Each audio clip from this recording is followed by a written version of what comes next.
फालतू की बातें ना करके सीधा सीधा जो वीडियो का टॉपिक है उस पर मैं आपको बता दूं कि आपको एसी कौन सा परचेज करना चाहिए। वीडियो बहुत छोटा रखने की कोशिश होगी, अगर फिर भी ये लंबा खिंच गया तो आप ये समझ लीजिए कि वीडियो में बहुत सारी जानकारी होगी। हमारे घरों के लिए जो भी एसीज आते हैं वो आपको बेसिकली दो टाइप में डिवाइडेड रहते हैं, पहला तो विंडो और दूसरा स्प्लिट। विंडो एसी आपको एक डब्बा वाला जिसमें की एक ही यूनिट होती है, और स्प्लिट के अंदर आपका दो यूनिट होता है, एक आपका इंडोर और दूसरा आउटडोर। और क्योंकि आप आउटडोर को कहीं और रख सकते हैं इसलिए आपको स्प्लिट एसी के अंदर नॉइज लेवल कम रहता है अगर आप कंपेयर कर लेंगे विंडो एसी से। तो विंडो एसी आप वहां लगा सकते हैं जहां पे कि आपके कमरे का एक वॉल, कोई भी एक वॉल बाहरी दुनिया के संपर्क में हो। इसका मतलब यह है कि जो भी एग्जॉस्ट आपके कमरे का है वो कहीं बाहर आपका एसी फेंक सके। लेकिन स्प्लिट के अंदर ऐसा नहीं है, आप किसी भी कमरे के अंदर स्प्लिट एसी को लगा सकते हैं क्योंकि इसका जो आउटडोर यूनिट है वो आप कहीं और लगा सकते हैं। और यहाँ पे मैक्सिमम डिस्टेंस जो होती है इंडोर और आउटडोर के बीच में वो आपको 15 मीटर की होती है, ये आपको मैक्सिमम है। और जब भी ऐसा हो कि आपको काफी दूर रखना पड़े आउटडोर यूनिट को तो आप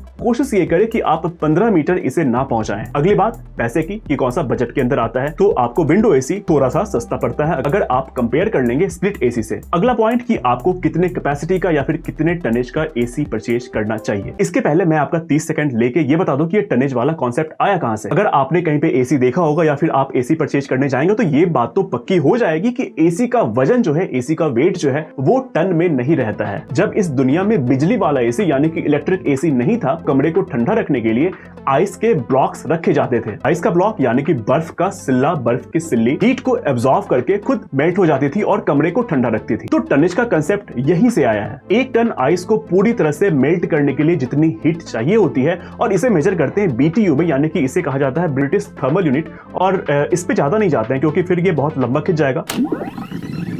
सीधा सीधा बात करते हैं कि आपको कितने कैपेसिटी का एसी परचेज करना चाहिए। तो ये कुछ वैल्यूज आपको दिख रही होंगी जो कि यहाँ पे ये फ्लोर साइज के अकॉर्डिंग दिया हुआ है। जैसे कि 0 से 80 के लिए आपको 0.75 टन का एसी परचेज करना चाहिए, और ये जो 80 स्क्वायर फीट है ये आपको आपके कमरे के फ्लोर साइज के ऊपर दिया गया है। लेकिन अगर आपके कमरे की हाइट ज्यादा है और आपको क्या करना चाहिए वो भी मैं आपको बता दूंगा। पहले आप इन सारे वैल्यूज को यहाँ पे देख लीजिए कि आपके कमरे की क्या रिक्वायरमेंट है आपके कमरे के साइज के अकॉर्डिंग। और साथ में अगर आपके कमरे की सीलिंग की हाइट काफी ज्यादा है या फिर आपके कमरे का कोई एक वॉल डायरेक्ट सनलाइट के अंदर है यानी कि उस पे दिन भर धूप पड़ती रहती है, या फिर जिस कमरे में आप एसी लगाना चाह रहे हैं उसके अंदर काफी ज्यादा भीड़ रहती है यानी कि उसमें बहुत सारे लोग रहते हैं। और साथ ही यहाँ पे एक और बात, आप जहाँ पे एसी लगाना चाह रहे हैं वो फ्लोर कौन सा है। अगर आप किसी अपार्टमेंट के अंदर हैं और आप इसे टॉप फ्लोर पे लगाना चाह रहे हैं तो भी यहाँ पे आपको ये वाली वैल्यूज जो है वो आपको एग्जैक्टली काम नहीं करेगी। जब भी इन सारे कंडीशंस के अंदर आपका कोई एक कंडीशन आता है तो आपको जो भी यहाँ पे वैल्यूज दी गई हैं तो आप अपनी तरफ से इन वैल्यूज के आगे 0.5 टन को ऐड कर लें। जैसे कि आपके कमरे का साइज 80 to 120 स्क्वायर फीट का है और यहाँ पे मैंने दे रखा है कि आपको 1 टन का एसी यहाँ पे काम कर जाएगा। लेकिन यहाँ पे कोई भी कंडीशंस आपके साथ आती है, जैसे कि सीलिंग की हाइट काफी ज्यादा है, किसी एक वॉल पे डायरेक्ट सनलाइट पड़ रहा है, या फिर कमरे में काफी ज्यादा लोग रहते हैं, या आप टॉप फ्लोर के अंदर रहते हैं, तो आप यहाँ पे 0.5 टन अपनी तरफ से लगा दें। यानी कि यहाँ पे जो 1 टन दिया गया है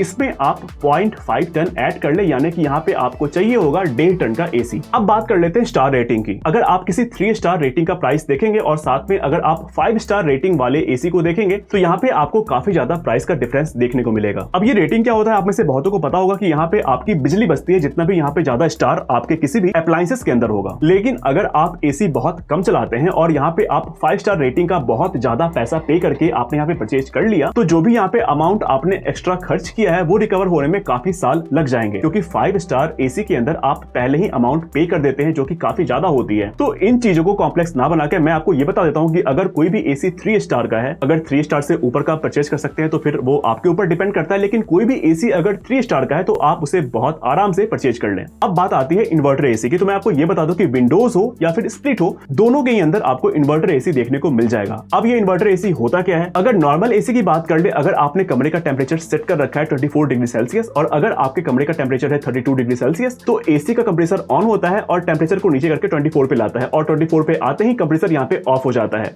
और फिर एक सर्टेन टेम्परेचर आपके कमरे का जब बढ़ता है तो फिर जाके यहाँ पे एसी आपका ऑन हो पाता है। इसका मतलब ये है कि एसी आपका या तो पूरी तरह से ऑन रहता है नहीं तो पूरी तरह से ऑफ रहता है। एसी यहाँ पे ऑन ऑफ का मतलब है कि एसी का कंप्रेसर, एसी का फैन तो हमेशा ऑन रहता है। लेकिन इन्वर्टर एसी के अंदर ऐसा होता नहीं है, क्योंकि यहाँ पे आपको वेरिएबल स्पीड मोटर लगा हुआ रहता है। इन्वर्टर एसी ऑन या ऑफ ना होके ये वेरिएबल स्पीड पे रन होता रहता है। अगर रिक्वायरमेंट कम की है तो इसका स्पीड कम हो जाएगा, और अगर रिक्वायरमेंट ज्यादा की है तो स्पीड यहाँ पे इसका बढ़ता है। साथ ही आपको इन्वर्टर एसी के अंदर कंसिस्टेंट इंस्टेंट कूलिंग भी मिल जाएगी। लेकिन अगर कॉस्ट की बात कर ले तो हाँ, ये आपको थोड़ा सा नॉर्मल एसी से महंगा पड़ जाएगा। हालांकि आपको कौन सा एसी परचेज करना चाहिए उसका एक कंक्लूजन मैं आपको लास्ट में दे दूंगा वीडियो के। अगर बात कर ले यहाँ पे कॉइल की, तो आप जब भी एसी परचेज करें तो यहाँ पे आपको कॉम्प्रोमाइज नहीं करना है। आप जब भी परचेज करें तो आप यहाँ पे कॉपर कॉइल वाला एसी ही परचेज कर लें। अगर आपको नहीं पता चलता है कि ये होता क्या, तो आप जहां से भी परचेज कर रहे हैं, अगर आप ऑनलाइन परचेज करें तो आप उसके डिस्क्रिप्शन में चेक करें। अगर आप ऑफलाइन परचेज कर रहे हैं तो आप जहां से भी परचेज कर रहे हैं आप उनसे ये कंफर्म हो ले कि आपका कॉपर कॉइल वाला एसी है। अगला पॉइंट,